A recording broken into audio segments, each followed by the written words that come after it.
So, what is the impact of negative correlation to a portfolio? How does diversification ultimately happen, if you will?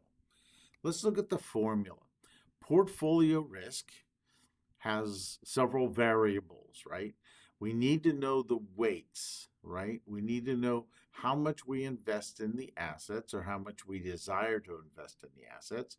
We need to know the variance of those assets, but we also need to know their correlation or their covariances, if you will. In this case, if you look at the formula, right, these are squares. Squares make these numbers positive. So we have these products that are positive. Now we add that to this ending formula. I refer to this as the correlation effect, right? This is how diversification happens. In general, correlations, these W's, are square roots of this. So a square root of a positive number is positive. So W1, W2 are positive. These standard deviations are square roots of variance, so they are positive. So the only number that could possibly be not positive is correlation. So at +1, this formula will produce the biggest number possible for standard deviation of the portfolio. At -1, this entire part of the formula becomes negative, and it is the largest magnitude negative number you can have because it can't be any lower than -1. So then this variance then would be very, very low. So the idea is that anything less than +1 correlation will create some kind of diversification. Now, as assets grow, this piece, this correlation impact, if you will, tends to overwhelm the individual variances. So this unsystematic risk, right, the stuff that we are diversifying away, declines very rapidly. It gets bigger as we add more assets. So this again explains why adding the correct stock can reduce total portfolio risk, even if it's very risky itself. So when we add an asset to a portfolio, that asset doesn't change, but the relationships between its returns and risk and those of the other assets and returns, they now start to react with each other. So risk reduction benefit occurs to some degree anytime the assets combined are not perfectly positively correlated. Diversification works because there will be investment periods when a negative return to one asset will be offset by the positive return to another, thereby reducing the variability of the overall portfolio return. Now, how can we see this graphically? So in this graph, you've noticed the horizontal axis is standard deviation. The vertical axis up here is return. So what we see here is this straight line from, you can see here from 1, this says whatever asset that is, I guess it's, I can't see the letter of the asset there, but this asset, this point right here, says I have 100% of my money invested in that asset. Up here in asset 2, I have 100% of my money invested in that asset. And of course, that asset has risk and return. This straight line tells me that the correlation between those two assets is perfectly positive. Any combination between those assets will be on this line. Now, the other straight lines that we see touches the axis where risk is zero. So this straight line represents all the combinations that are possible that ultimately give us a negative one correlation. Now, perfectly positive correlated assets and perfectly negatively correlated assets don't exist. So reality says we have to be somewhere in between. So since though they don't exist, any combination of two assets should result in a relationship of curvilinear lines. The lower the correlation, the more curved the line. The curve bends towards lower risk, right? This is low risk down here. So again, the lower the correlation we have, the greater the potential reduction in overall risk. Now, this is a two asset portfolio. If we had three asset portfolios or multi asset portfolios, this graph would generate into a 3D type of model where we would be looking at planes instead of lines, etc. But that's a little bit more involved that we need to get.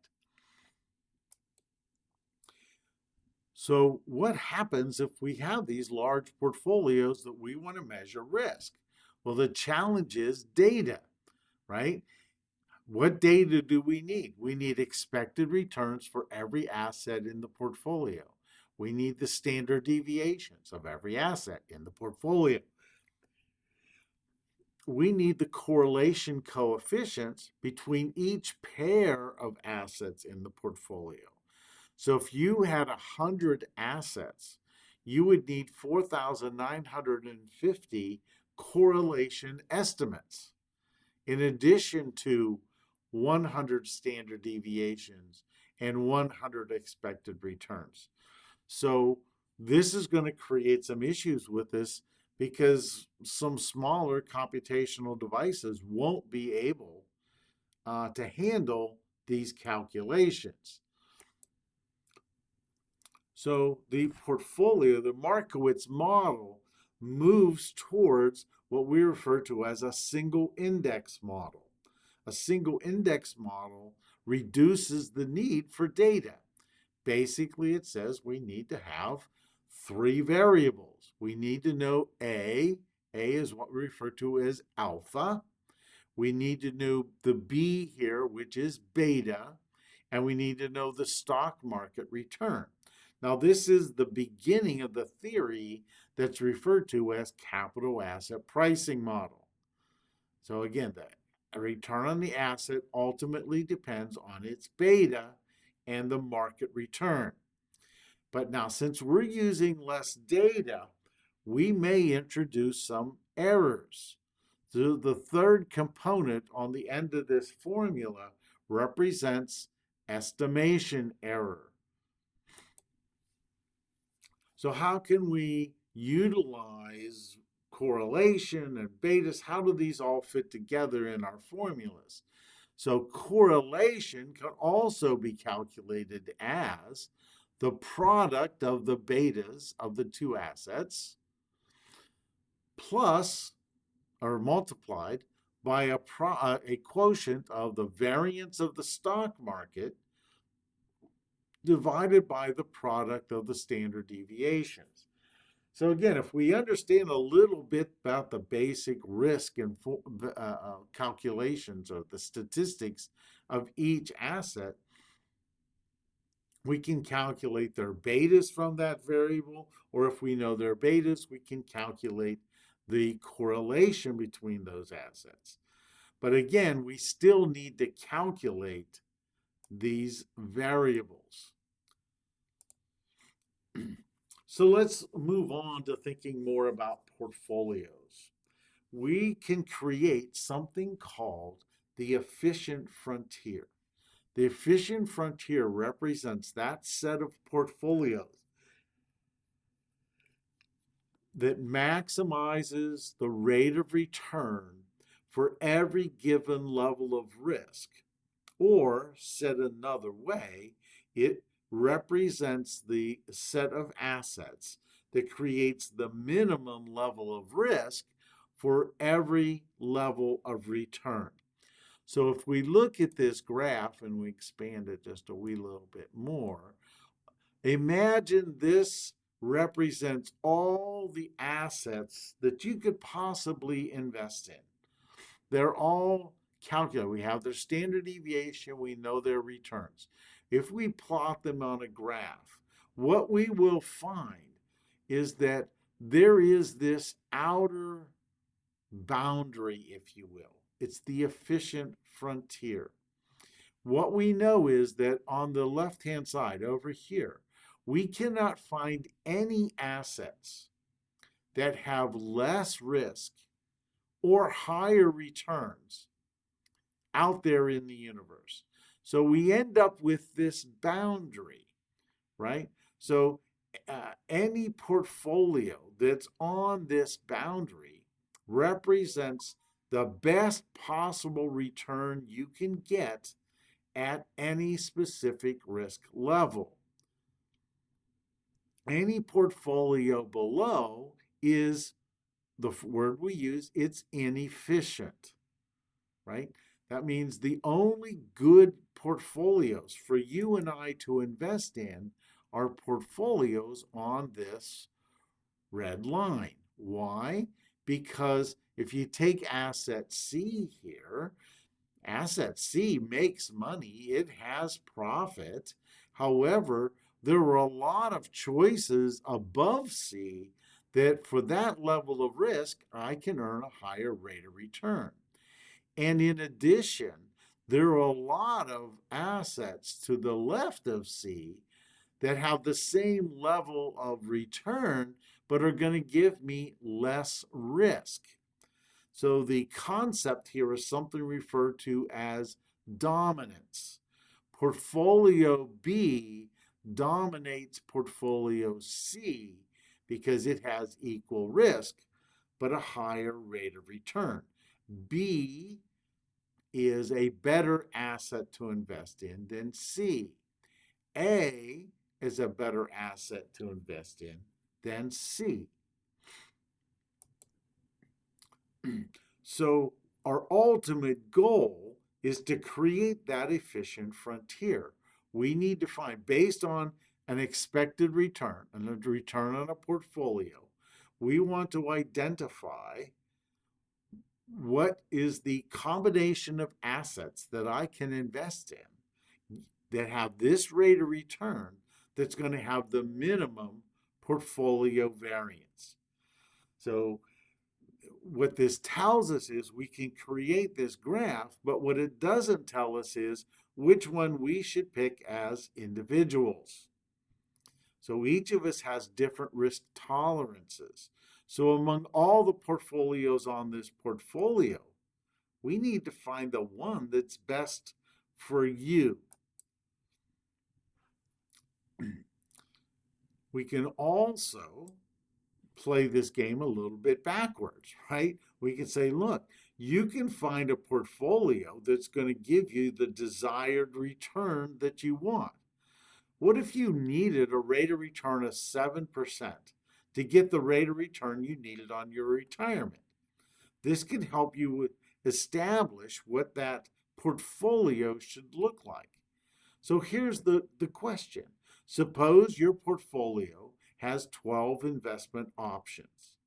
You could use those as your population, create an efficient portfolio within that set of 12. Now, it's not the market efficient it's the portfolio choices you have. And then you identify the portfolio from your choices that best fits your needs. So here's how that might work. Let's assume that these are the 5 choices I can invest in. Here are the correlations of all those assets. I want to create the efficient frontier. I go through the math. I can create, here's the line that I could create, and converting this graph to a table, we see that, look, if I needed a 7% rate of return on my investment portfolio, I would have a portfolio that would have a standard deviation about 10.9. And this is how I would invest in those assets that I had as my choice. So again, this is actually is very useful that you could use this individually uh, to find that optimal portfolio.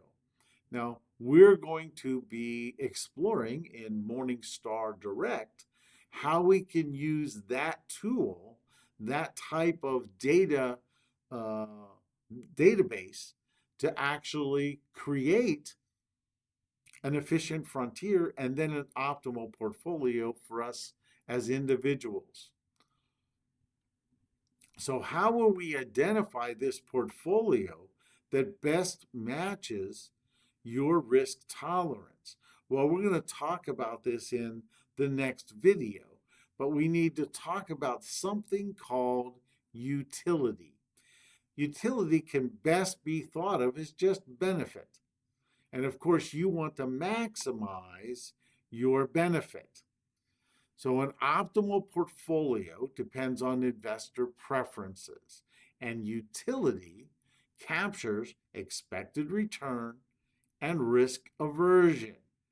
So, more risk averse investors select portfolios lower on that frontier. Less risk investors are going to be further along the frontier, towards the right. So, there's no universally best portfolio, only the best portfolio for a given investor. So I look forward to seeing you in the next video. I know these are a little intense, um, but I think as you see, the selection process does make some sense if we have the data and the tools to use it with.